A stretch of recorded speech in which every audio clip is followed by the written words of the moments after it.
president earlier said that, of course, people must not sell their land. They must hang on to their land. But there are talks of expropriating land without compensation. That's gaining momentum. But there's no synergy among those who are raising the issues. The president and other political formations, such as the EFF, recently emphasized the need for this to be expedited. That's the land issue. There's also general agreement that black communities continue to languish in poverty, while descendants of those who were dispossessed and the ancestors of the land, they benefit from the riches. Black first, land first. Lindsey's Maasdorp now joins us to extend the conversation. Mr. Maasdorp, a very good morning to you and welcome. Good morning and thanks for having me. Now, I don't know if you followed, but the Boer Afrikaner Volksraad earlier, when we spoke to them, says that when black people are saying that white people took their land, that is complete nonsense. I would like to get your thoughts on that. Well, we know white arrogance has its way of just perpetuating itself through society. It's a historical fact that white people arrived here. In fact, the first resistor was Ochomoto, who resisted, one of the Khoisan leaders at the time. And we know his fate. It's important to know that white people and persons like Breitenbach are land thieves, and they have no stake to this society. And the black majority understands that, and we will respond accordingly in a way that ensures that we take back land. Important to note, too, that when he talks about war, he has no understanding of the black lived experience. Just Saturday past, one of our comrades, Comrade Pumza, was killed in Nyanga East. Today, this morning, actually, 8 students are in court from Philippi High School because they wanted better education.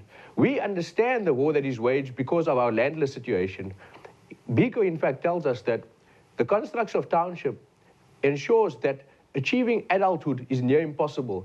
So when Mr. Breitenbach talks about war, our perpetual existence as black people is within war that is being waged against us. What we say as black first, land first is we must unite. All political movements, all black people must come together, understanding that we have been dispossessed, oppressed, and left landless. We must call for an imbizo, a land imbizo, and we must come together. And principally, we must take back the land. Practically, we must ensure that black people's land gets returned to the black majority. So your policy is then that land should be expropriated without without compensation as well? Definitely, definitely. We cannot pay for something that is stolen. I mean, if you steal somebody's car, how is it that you then expect that person to buy it back from the person who has stolen it? It just doesn't make any logical sense.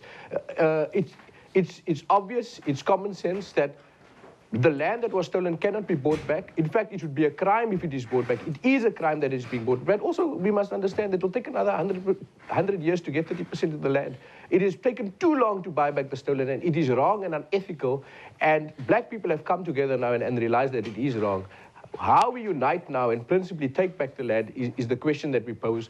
And we as BLF, we think, and it's time that we meet and continue to foster peace amongst blacks and wage war against the enemy who has stolen the land from the black majority. Now, we know that government is busy with laws and policies to enable the speedy land reform, including land expropriation without compensation, as provided for in the Constitution. So there's a constitutional means to that. But do you think that these goals will be achieved overnight? Because it has taken us 23 years as we stand, and the land question has not been resolved as yet. Look, there's no other way to take back the land but through black unity.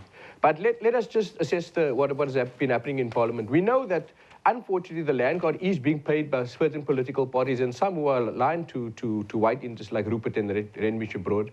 But as black first land, which we constantly say, whatever people's reason is for saying they'll give 6% so that we can take back the land, we agree that we must come together to take back the land. But also, further than that, we must move from a radical rhetoric about land to practical implementation of taking back the land. We know that the expropriation bill that was penned by Cronin, one who would say that he was working in the best interests of black people, but which we know mimicked the Freedom Charter days when white people penned that document and sold us a myth of freedom for black people. So what we are saying is that when that bill appeared, what we asked President Jacob Zuma to return that bill back to Parliament and ensure that we have a new dialogue on that.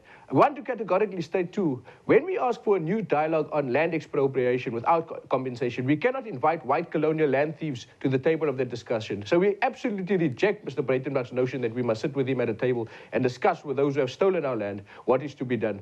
So BLF's position is that we will continue to work with those in Parliament and speak to those who can push for a radical change of the policy so that it can indicate land return without compensation. But at the same time, we'll continue with our land petition to mobilize and ask a national poll of should black people buy back the stolen land. And we must say it's been a resounding response from all political formations, all black people, to say that it is impossible that black people should buy back stolen land. But we'll also continue our program of actually targeting white-owned in-use land, the land that is owned by people like Johan Rupert, and finding out and doing our research and even taking those land, as we have seen in Mamelodi and in other parts of the country as well. So we'll use all means to take back land, but principally, black people must now come together. We must put away our political and all these petty differences and ideologically understand white people came and they were united in stealing our land. They divided it fairly amongst themselves, the British and the Dutch.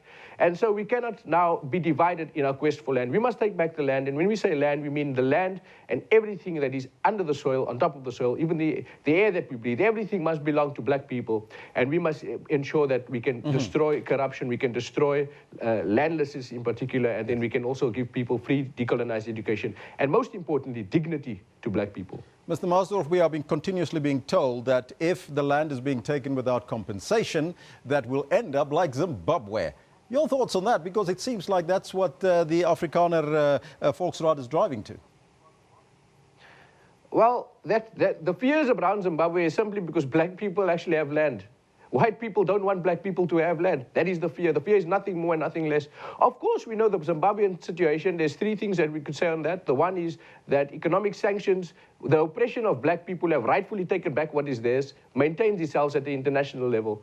And so then the economic sanctions plays its part. We know that the drought unfortunately played its part in Zimbabwe, but we also know that the resilience and the partnership with countries from abroad economically to defend the currency, but also to ensure that black people are able to farm again and to grow the economy, the land economy, means that black people actually have the destiny in their own hands. So if it means we become like Zimbabwe, at least then black people will have a say. We know right now black people remain landless. We remain in the pockets of white monopoly capital because we have to eat their food, their GMO food that kills us and destroys us and gives us diseases like cancer. We can no longer be subject to white power that oppresses us. We must take the power and we must decide how we will live and in what way we can make ourselves go forward. So if Zimbabwe is the bar for how we will go, then great. That is an advancement of the indignity that we suffer daily as black people. We're asking our viewers today about whether or not we can afford to take the land without compensation. Finally, your thoughts on that. We can't afford not to take back the land, and we can't afford to pay for the land. The land was stolen. The black majority must come together. We as BLF, we must propose that black people from all movements and political organizations come together and have an imbizo of some sort on land, and discuss it and go forward and actually make a call, a genuine call, not only to the black majority, but also a call that is in action, that takes us forward and takes back the land for the black majority so that we can all have dignity. Mr. Maasdorp, I thank you so much for your time joining us there in our Cape Town studio.